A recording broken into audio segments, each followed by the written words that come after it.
In this part of the competition, you are taking on a fictional business identity and assigning a fictional business identity to the judges. Please make sure everyone knows who you are and who they are before you begin. You will have 25 minutes to describe the legal, financial, and ethical dimensions of the problem, and to recommend a solution that passes muster on all 3 counts. During this time, teams will be uninterrupted, and when you are finished, the judges will ask you questions for 10 or 15 minutes. During that Q&A, both you and the judges stay in character. However, after the Q&A, the judges will give you some feedback outside of the role playing. Okay, and so with that, we're going to hand it over to the team to begin. Hello, everyone. We are the Loyola and McAuley consulting firm. Our firm is a leading consulting group that meets with organizations to discuss potentially unethical operating practices that create and fuel the cycle of poverty. Today, we will be talking to you, the Apple Board of Directors, about Apple's ethical, legal, and financial contributions to poverty. In our presentation, we will be providing solutions and suggested actions that keep in mind Apple's brand image of being a force for good, as Tim Cook would say. Our solutions provide ways for Apple to increase confidence from potential investors, build customer loyalty, create good press, increase employee morale, and much more. Most importantly, our solutions successfully fulfill Apple's current ethical, legal, and financial detrimental areas. Thank you for hiring our firm to evaluate your operations. We are excited to share our findings with you. We have structured our presentation to cover 3 main areas. They are the background, problem analysis, and solution completion. We will begin by talking about the background. The background defines poverty, explains how poverty impacts Apple, and explains why firms such as Apple should care about poverty. Next, we will be discussing the problem analysis. This area identifies the different problems we found in Apple's contributions to poverty. Lastly, we will be discussing the solution. The solution includes our proposed actions to address current and future problems. Similar to the problem, the solution and implementation also includes a breakdown of the ethical, financial, and legal components. So diving into the background. We would like to begin by introducing you to someone who has fallen victim to poverty. Ranto is a 12-year-old boy who lives in Indonesia working as a tin ore extractor. Each day, Ranto works with his dad at the bottom of a 70-foot cliff of sand to extract tin. Unlike worrying about normal 12-year-old things, Ranto worries about the earth slipping from the top of the cliff, causing a landslide, and possibly injuring or even worse, killing him and his dad.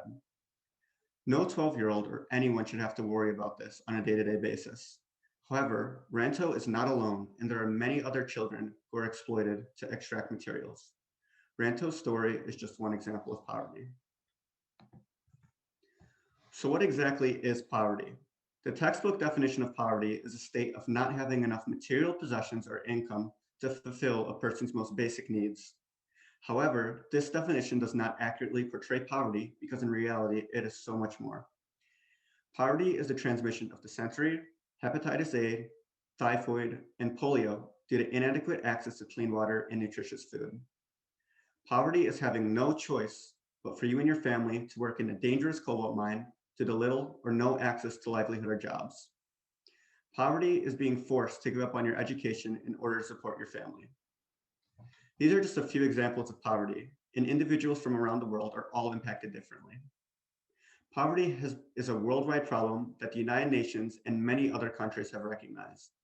Approximately 11% of the world lives in extreme poverty, which is defined as generating less than $1.90 a day, while 24% of the world lives in medium poverty lines, which is defined as generating less than $3.20 a day.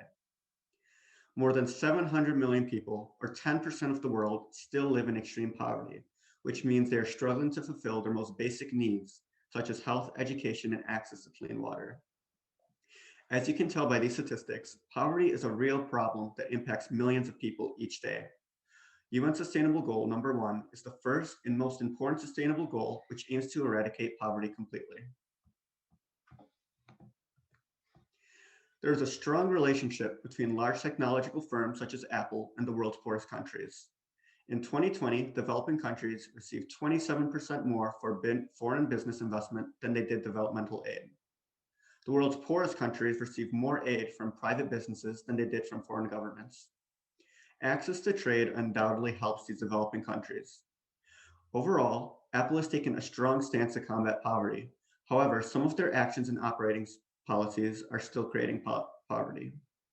Some positive actions that Apple has taken are donate support materials for education, such as pledging $100 million of teaching and learning equipment to 110 underserved schools. Apple has also donated $500,000 to the San Francisco Anti-Poverty Initiative and introduced new jobs to poverty-stricken countries. Next, we will be discussing some of Apple's operating policies that are creating poverty. So as we have mentioned, your CEO, Tim Cook, has described Apple as a force for good that values inclusivity, diversity, and fairness at all facilities. But how true is this statement? Apple has been accused of hiring child laborers in developing countries to extract and mine for cobalt. Cobalt is a crucial element found in the Earth's crust that is most popularly used to power rechargeable lithium batteries, making it an essential need when creating your products.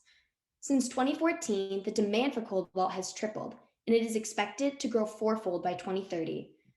The Democratic Republic of Congo, one of the poorest countries in the world, produces more than 70% of the world's cobalt and is considered a cobalt hotspot.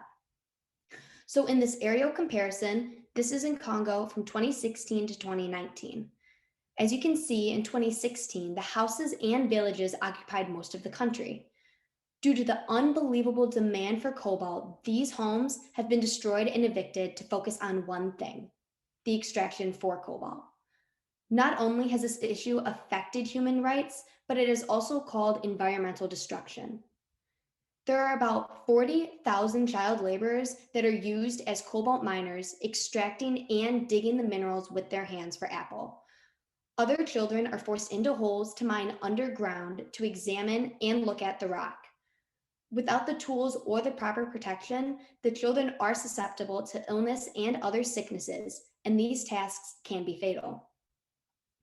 Inhaling the cobalt dust can cause hard metal lung disease, while touching the cobalt can cause dermatitis and other infections. Others, however, are not as lucky and unfortunately die in mudslides and mining collapses. However, this does not stop the children from working. The average workday lasts about 12 to 18 hours a day, whilst others will spend 24 hours down in the tunnels, earning a daily wage of $1 to $2. According to the American Business Values, Apple is violating 3 of the 5 ethical norms: rights and duties, fairness and justice, and utilitarianism. Under rights and duties, Apple is violating the life and safety of their workers by enforcing forced labor and withholding tools and protection. They are also violating destruction of property by stripping the land in Congo to extract more cobalt. Your company's supply chain is also violating their basic human right by refusing to protect their workers and provide safer working conditions. Under fairness and justice, Apple has unfair compensation and unfair treatment and working conditions towards their workers, putting their life in danger. For utilitarianism, Apple is also focusing on their self-interest rather than looking at the greater good by neglecting their workers, their rights, and their voice to speak up. Although the Democratic Republic of Congo has made no advancement in efforts to eliminate child labor, Apple is a leader within the technology industry and must lead by example. They must follow their own code of conduct, which states that the company and their suppliers must provide safe working conditions, treat workers with dignity and respect, act fairly and ethically, and be environmentally responsible and use those practices wherever they make their products. Apple should also urge the Congo government to strengthen their labor laws and enforcement. This chart is from the Department of Labor, which displays how Congo had 200 labor inspectors during 2018 and 2019. However, those labor inspectors conducted 0 inspections, held 0 initial trainings, and found 0 violations and penalties. Encouraging Congo to follow and enforce strict labor laws will help Apple stand out as a company and make a difference within the industry. To better understand the financials regarding the child laborers in Congo, we have included the recommended living wage and the actual wage Apple is paying their workers. The recommended living wage is $497.34 a month, which is $2.83 an hour. However, your company is paying these child laborers well below their means, paying $48 a month, which is $1.70 a day. Apple is clearly prioritizing their profits over the need and payment of their workers. However, the workers in Congo are not the only ones receiving unfair and unethical treatment. Apple manufactures and assembles their products all around the world. In China, Apple manufactures accelerometers, batteries, compass semiconductors, glass screens, LCD screens, and Wi-Fi chips. These components are essential for products such as the iPhone and Macintosh computer. Apple sends its components to just 2 companies to assemble them into iPods, iPhones, and iPads. These companies are Foxconn and Pegatron, both of which are based in Taiwan. Apple's manufacturing facilities and supply chains have been accused of violating Chinese labor laws by implementing forced labor, withholding bonuses, and canceling safety trainings. Workers have been filmed sleeping in the factory after 12-hour shifts without a break in between. These workers worked an average of 55 to 65 hours a week or more. Apple has even restricted employees from looking around or talking to other employees during work time.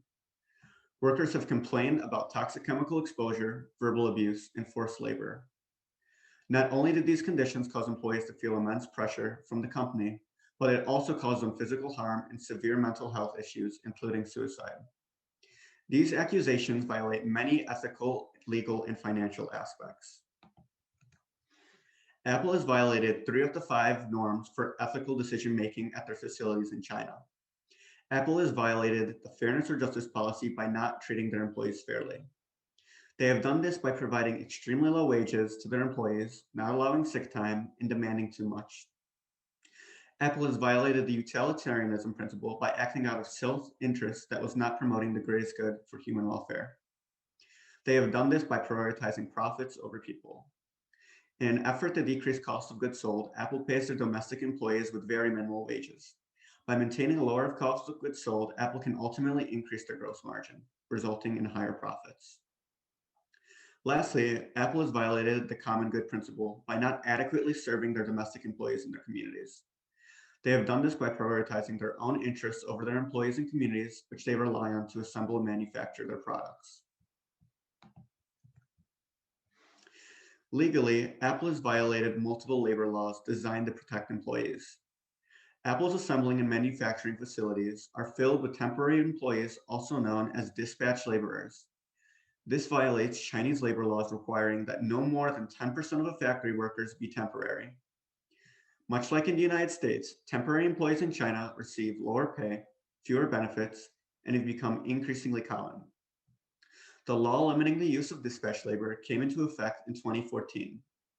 That year, a private company conducted a survey on Apple and its suppliers in China to determine how many had already complied. The company found that among 362 factories, over half were over the quota for temporary workers.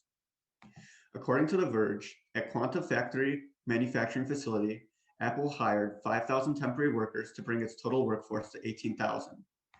That constitutes a 27% temporary workers, which is much higher than the 10% limit set by the law. China Labor Watch has also charged Apple with multiple violations such as poor working conditions, including not delivering promised bonuses and overtime violations. Some workers reported performing at least 100 hours of overtime a month, while Chinese labor law limits this to only 36.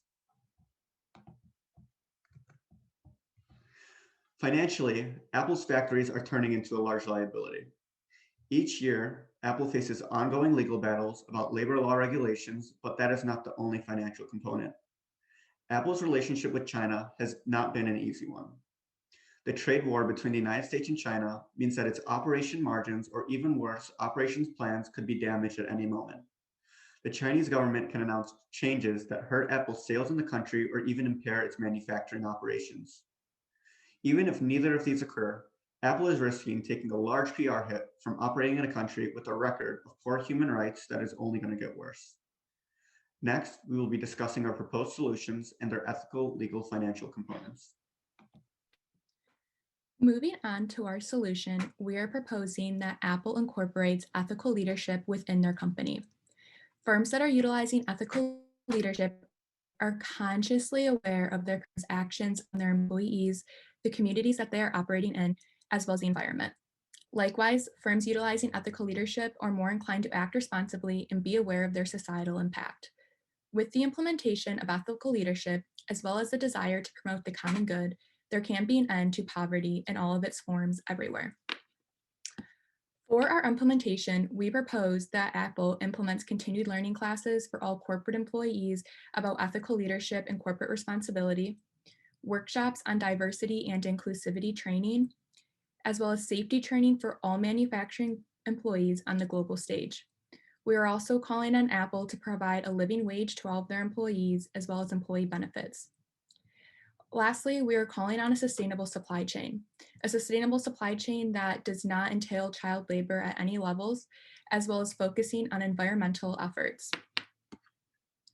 Finally, the last step in our implementation plan is that we propose Apple gives their employees the opportunity to gain an ethical leadership certificate through Harvard University. The certificate takes 4 weeks to complete, and it meets once a week for 3 hours online. Anyone can register for the certificate class, and it will cost $1,450 per employee that chooses to partake in this opportunity. With the money that is being saved by the implementation of ethical leadership, Apple can then use that money to pay for programs like this. In this program, employees will learn many things. First is how to recognize competing values within the firm, as well as the challenge and how to make difficult decisions, moral frameworks in decision-making, leadership practices and ethical leadership, as well as the slippery slope and how good people make bad decisions, as well as how to organize moral behavior in a business setting. Keeping this in mind, unethical behavior is not always a result of bad leadership, but a systemic problem within an operating system of competing values and various ethical dilemmas. Lastly, in order for Apple to incentivize their employees to take part in this wonderful opportunity, we are suggesting the following for those who successfully complete the program: additional paid time off, customized service awards for those who complete the program, and salary bonuses. Although this is just a simple short-term solution for ethical leadership, it is a step in the right direction to curate a force for positive change. Furthermore, to give a brief example of the financials of ethical leadership and how to implement it, the average outside litigation cost per company in the United States was nearly $115 million in 2008. That is up 73% from the $66 million it would cost in the year 2000. This represents a 9% increase each year. Roughly 0.4% of revenue is spent on outside litigation fees in corporate America. If Apple is able to incorporate ethical leadership practices into their business model, this number can drastically decrease. For example, if every US headquartered employees, which is 12,000 people, were to receive the ethical leadership certificate as previously described, it would be $17,400,000. Although this is very expensive upfront, it has the ability to shape and cultivate leaders who are aware of ethical issues within their firm and also will teach them how to make ethical decisions, which would decrease Apple's legal fees in the long run and have them have a great workforce that is centered around ethical leadership. In the end, with these practices and policies in place, it will be ensured that Apple is putting their people above profits. Overall, our solution addresses the 3 aspects of ethics, legal, and financial. To begin, with ethics, the incorporation of ethical leadership into Apple's operating policies will promote the common good within all facilities and for all workers. Similarly, it is Apple's ethical duty to their employees to treat them fairly and to treat them with respect. This includes safety in all facilities, fair pay, and ethical treatment. With the creation of corporate responsibility efforts, ethically, Apple is able to improve their business operations. Next, on the legal aspect, with the incorporation of ethical leadership, Apple needs to follow all international and domestic labor laws and human rights laws to a T. This means that no loopholes can be created or used within the laws. Apple is an industry leader, and with this comes leading by example and being responsible. Next, as Apple, you are breaking your own code of conduct, and as stated in Apple's supplier code of conduct, suppliers must restrict work weeks to 60 hours. This is including overtime, and suppliers' employees must be provided at least 1 day of rest for every 7 days of work. Regular work week should also not exceed 48 hours, and suppliers are also required to follow all applicable laws and regulations regarding working hours and pay. And additionally, overtime has to be voluntary. Secondly, suppliers must meet all requirements relating to wages and working hours and days of rest. And they must pay all their employees in an accurate and timely manner. These two policies were recently broken in both Apple's operations in China and the Democratic Republic of Congo. Next, moving on, for the second part of the legal aspect, I will be talking about the International Covenant on Economic, Social, and Cultural Rights. This is an international guiding principle for business practice that ensures the rights of workers in the following way: fair wages, safe working conditions, rest and leisure, and reasonable limitation of working hours. Apple is a leading industry leader in the technology industry, and they should be following guiding international practices. Finally, in the financial sense, Apple will be saving money in terms of fines and legal fees being reduced with the implementation of ethical leadership, which makes this financially sound for the firm. Moving on, to understand ethical leadership, one needs to know what an ethical leader is and what it involves. Ethical leadership truly begins when a company aligns their mission and vision statements with corporate responsibility and social responsibility. Ethical leaders are also transparent, conscientious, and they have a high integrity. Overall, ethical leadership is truly about finding a solution that decreases and minimizes harm across all levels of the business. This will create a workplace culture that is centered around accountability, sustainability, and equality for all. Now, Apple may be asking why you have ethical training for your suppliers, managers, and operations in place for human rights violations, but these policies seem to be swept under the rug time and time again. Business operations on the surface seem to be doing just fine, but they are not. Behind closed doors, people are being hurt, and it is not acceptable. Finally, there are various benefits to implementing ethical leadership that I will now go over. First, as previously discussed by myself and Annie, there's a decrease in legal fees from following all domestic, international laws regarding workers' rights and human rights. Secondly is a positive public reputation. A reputation is single-handedly one of the most important things in business, and it is something that money cannot buy.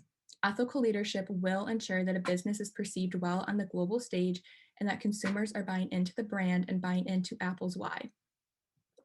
Next is sustainable investment opportunity. Now more than ever, investors want to be a part of something that is curating change towards the common good. Sustainable investing is a strategy which seeks financial gains, but also social and environmental change. With ethical leadership, Apple can seek sustainable investors and be a part of a new age of business. Next is a healthy workplace culture that is positive and ethical. This will attract and bring good employees to Apple, as well as keep employees that are previously there to stay. This will ultimately result in less employee turnover. Next is fostering inclusivity and diversity within all facilities worldwide, which will make all employees feel appreciated and respected. Next is accountability at all levels of leadership. This is ensuring that Apple is making sure employees are being responsible and honest within all business transactions. This practice in the long run will ensure that Apple is recruiting the best leaders to represent their firm. And finally, we have harm reduction and sustainable efforts. As humans, we are all sharing one common home, that is Earth. Corporations have strong influence both politically and socially. If they are able to focus their money, time, and efforts on sustainable practices, this will ensure the longevity of Earth as well as the safety for all people and animals that live on it. To conclude, right now, I want everyone in this call to think about a person that they are close with, whether it is their child, a niece or nephew, grandchild, or a best friend. Would you want your loved one subjected to these horrendous working conditions, in fear of their lives, declining mental health, or the fear that they don't know how they will afford to get by and live on to see another day? Everyone is probably answering no to this question. We should be treating all of our employees as we would anyone else in our lives. With the implementation of ethical leadership into firms, we really have the ability to change the world. If Apple implements ethical leadership into their business practices, they have the ability to be the force of good that they describe themselves as. And on a bigger scale, if ethical leadership is implemented into firms on a global level, stories like Rain Toast will be 1 in a million, and we will be creating a world for all, a world for a better tomorrow, and a new age of business that is focused on the common good and to be a force of good for everyone. Thank you for your time today, and do you have any questions? Thanks very much. I'm going to start with a question about funding for your proposal, or at least the part of your proposal that was around this ethics certificate that employees could participate in. I did hear you mention a couple of times that we could anticipate future savings in the form of lawsuit mitigation and avoidance. But I believe you also mentioned that there are some upfront savings that we would be realizing that would help fund the cost of this program. And it sounded very expensive. There's a per employee cost to participating in the program. You were also proposing additional time off for successful participants, bonus payments. Is there a certain target number of employees that we should be seeking to send through this program? Did you calculate the overall cost? And where exactly do the funds come from to pay for this program? And how does it show value to our shareholders, which ultimately is our fiduciary duty to return value to our shareholders? That's a good question. So first of all, we would like that management is the first set of employees to go ahead and receive this ethical leadership training. Management is ultimately responsible for steering the company and its operations, and we believe that with an ethical leadership certificate, that they will be able to influence and create a sustainable work environment that will ultimately create more profit and better operations for the future. In terms of cost, we calculated it based on the very grand assumption if every single person headquartered corporate would receive the certificate, which was around $17 million. That would be ballpark long term. If we're just talking about managers, we don't have that specific of a number, but you could do it in increments over time, setting ballparks for so many employees to receive it over years, as well as suggestions for people that complete the certificate program. Those are entirely up to the board of directors and up to the company if they want to incentivize employees through that way. It could be as simple as an award as an award through Apple that they can have a participation award, or leading to something that's more expensive as a bonus or paid time off. And adding on to the question about the shareholders, we have proof through companies such as Patagonia, Target, and IBM, which is a similar leader in the technology field, that they have incorporated ethical leadership and trainings and some of the other practices that we have recommended, and their long-term goals and everything that they have straight in line has followed through, and they have had success within ethical leadership without ethical decisions and financial benefits as well. So cobalt is not currently a conflict mineral. I don't know if you guys did any research into conflict minerals, but it is on a short list of items to be considered as a conflict mineral. Are you aware whether or not we're looking into who else is in the region also mining for cobalt, and for what purposes? If there's a group that we can look into, and if the R&D team is already working on a substitute for cobalt usage.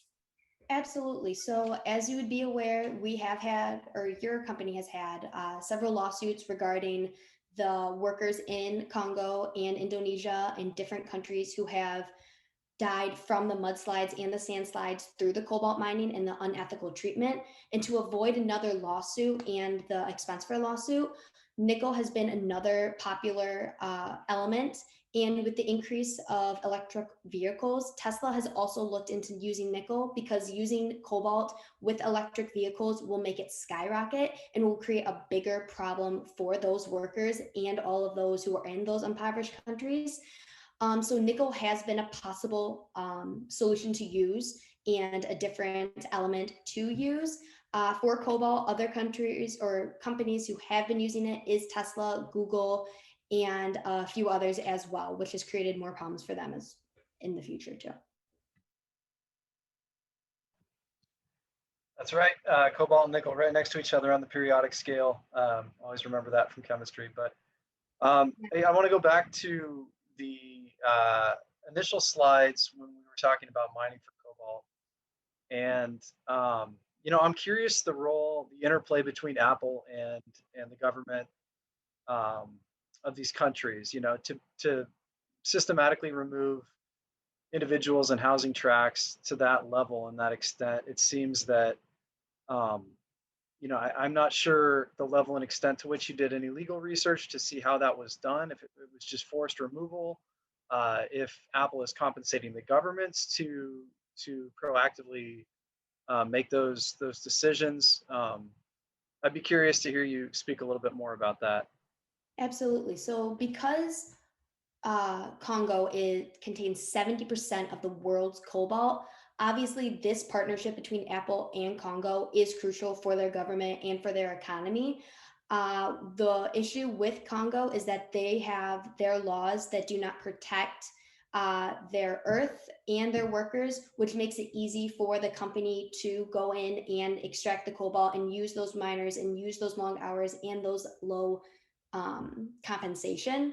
So that has become an issue for the company and for Congo, but we're also not recommending that we pull from the company. We are recommending that we donate the tools, that we donate money like we have for other issues for their education, because a lot of those parents, the reason why those children are working are because not that they want to, but that they have to go to school. So the charges that the parents pay are about $10 to $30 a month because the country cannot afford teachers' salaries, they cannot afford the books, the resources, and that is why they're going through the work to fund and go to school. So by putting money into different areas and trying to help throughout Congo and those workers, and even raising the wage from $2.42 to $1 or from $1.70 to $2.40, that would be a huge help to those workers just to help them live for more than $48 a month. Yeah, and I'm glad you mentioned that. That was actually going to be my next question about to what level and extent would such an increase make a difference in the sustainable living. So $48 monthly pay, what value gap would be necessary to make a significant impact in the lives of the stakeholders, and the stakeholders are clearly those individuals working. So is that a fair answer you just gave? 55, I think, or go ahead. It was 40. So Apple's currently paying $48 a month, which is $1.70 a day. And then the monthly wage recommended according to Congo is $487 to $500. It's more like $487. But yes, the fact that they are trying to scrap by, especially if they have families or other expenses and trying to go to school, shows the difference in pay that's not helping them get there. And that is why they're risking their life, and Renteo and other people who are suffering just to be able to pay these different expenses. Wonderful. And then my next question, unrelated to the first two, but in regards to the question that was asked earlier, just a follow-up in regards to the certificate program on ethics training. You mentioned that Harvard, I believe it's an executive education certificate program. What made you guys land on that? And can you speak to what the decision-making process was landing on that program? Yeah, of course. We chose this particular program above others because of how short it was. It only meets once a week for 4 weeks. It would be done within a month, as well as the fact that it's 100% online. Given that most things are online nowadays due to the coronavirus, we still wanted something that was really accessible to all employees, no matter where they were located geographically speaking. And also Harvard is a highly accredited university, and they had many different dates and times that were laid out for people to achieve this certificate, which also made it nice for the company to space it out if they were choosing to do it through different parts of the year, sign different people up at different times. So that ultimately made our decision when looking at different certificate programs. And just Thank you. adding on to Laura, just adding on to Laura, you can use different ethical trainings and education sources, but if Apple does want to continue to be that force for good, this was one of the great avenues that we found with the highest success rate as well. Thank you. In a few of these instances, the supply chain, it's either the supply chain or the partner that's actually, it seems, named, right? So in the Taiwan examples, those two companies are not actually Apple companies, they're other companies. So, and then, but I also think about you're only as ethical as the least ethical chain or link in your supply chain. So when you talk about ensuring the policies are intact and operating worldwide, and I know that you did mention the supply chain, but suggestions, thoughts on pushing that down and how much we are responsible for that.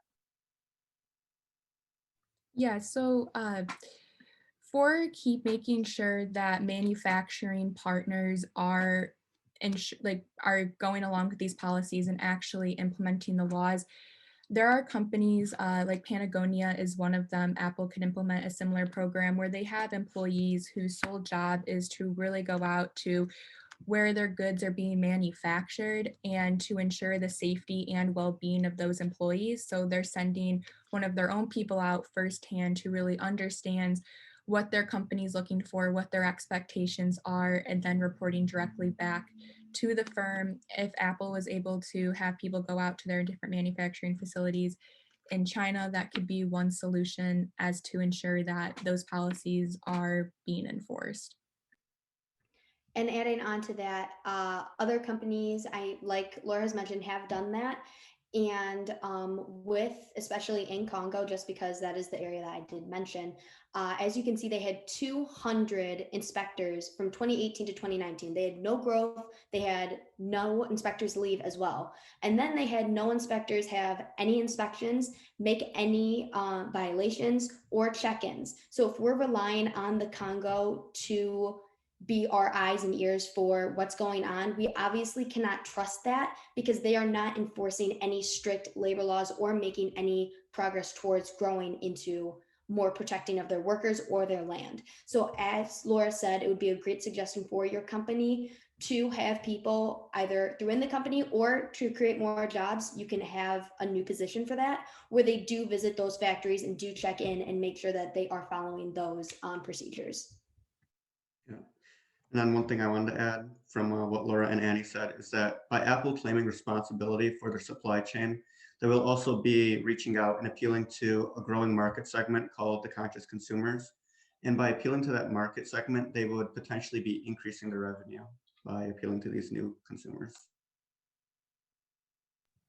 I'll ask another question just on the legal side. So, and the latter part of the concerns as they pertain to Chinese working conditions in factories and that very poignant slide with the workers sleeping at the desks. And in your research on the legal side, did you come to find that there are any built-in regulations that the Chinese government might have or adopt to continue to uphold standards, or is this entirely on the shoulders of Apple as a private entity to self-regulate in these other countries, especially China with that example?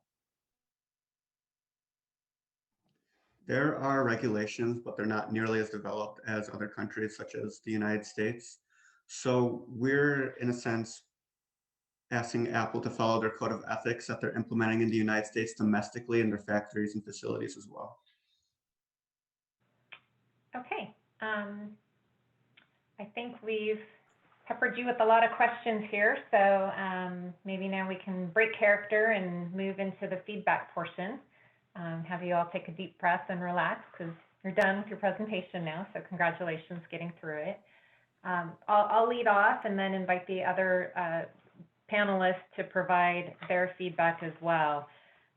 First, I want to compliment you for a really, really nicely done presentation. Your slides were terrific in a couple of ways. One, they were very simple, and so they were easy to follow. Not too much on any one of the slides. Every single slide was extremely well done, and that's, even though they're simple, that's actually hard to do. The less you have on there, the more difficult it is to come up with that work product. And I appreciate all the work that has to go in to end up with that kind of work product. I love the opening that you did where you introduced us to Raintoe. That was a very compelling way to grab our attention immediately. That was very well done. And also really nicely done, one of the very first slides that you showed, it gave kind of an outline of what your whole presentation was going to cover. And it was just 3 simple things, right? It was the background, the problem and your analysis, and then your proposed solution. That was great. That anchored me. I knew what to expect, what was coming. You know, at any point in your presentation, I knew where you were and I knew where we were headed. And it just made the whole thing very easy for me to follow. So everything from your slides to the organization, to the way you divided up the presentation, very, very well done. Then I have one piece of more critical feedback, which is it started great where you were talking about, you know, keeping in mind that we're the board of Apple, right? So you came in and you were talking to us, you acknowledged that our company has taken a strong stance, that we talk about being a force for good, but we have some policies in place. But then it kind of devolved at some point and it turned into like all these accusations, right?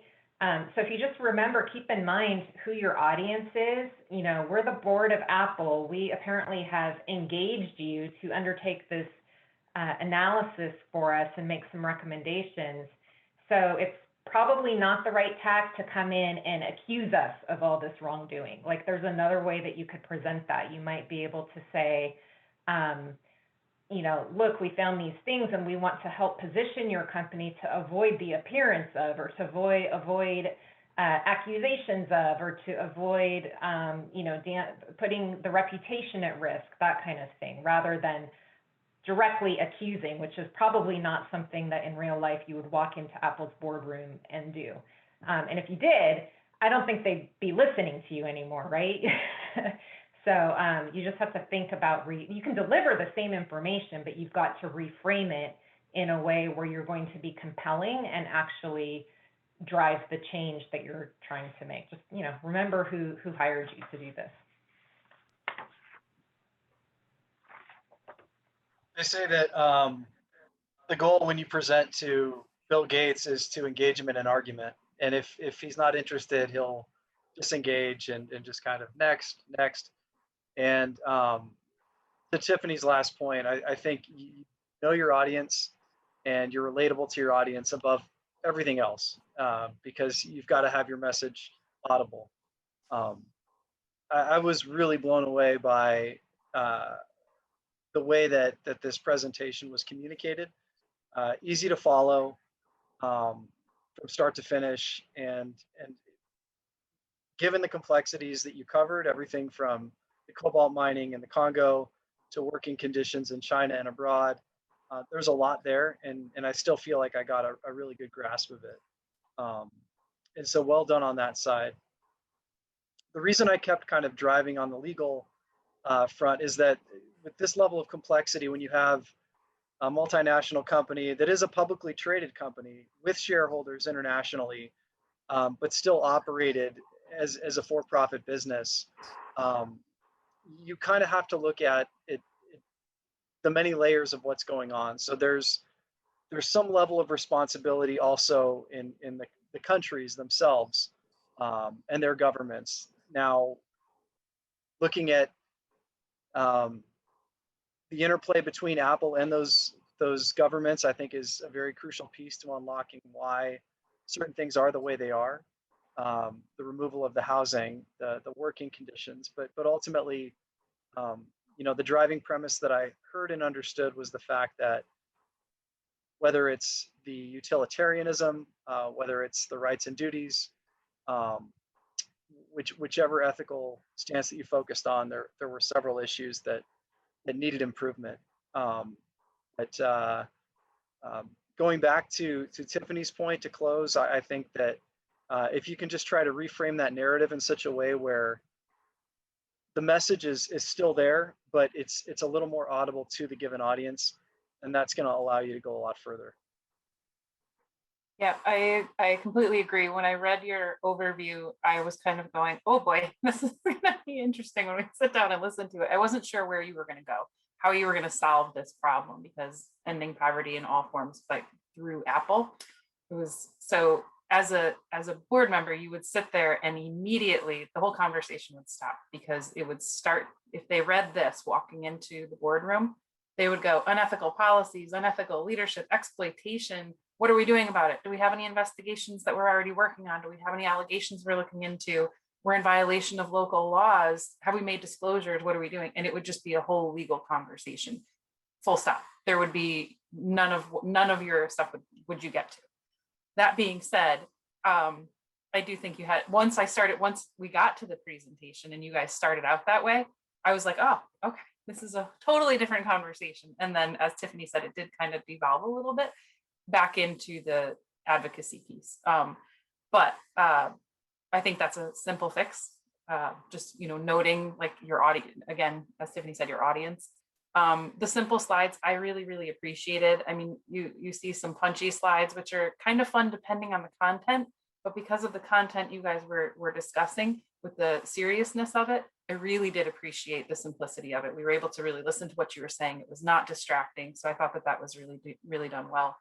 You could tell you guys were reading a little bit when you have like what you were going to say. So you could tell that. So just kind of focus on that a little bit.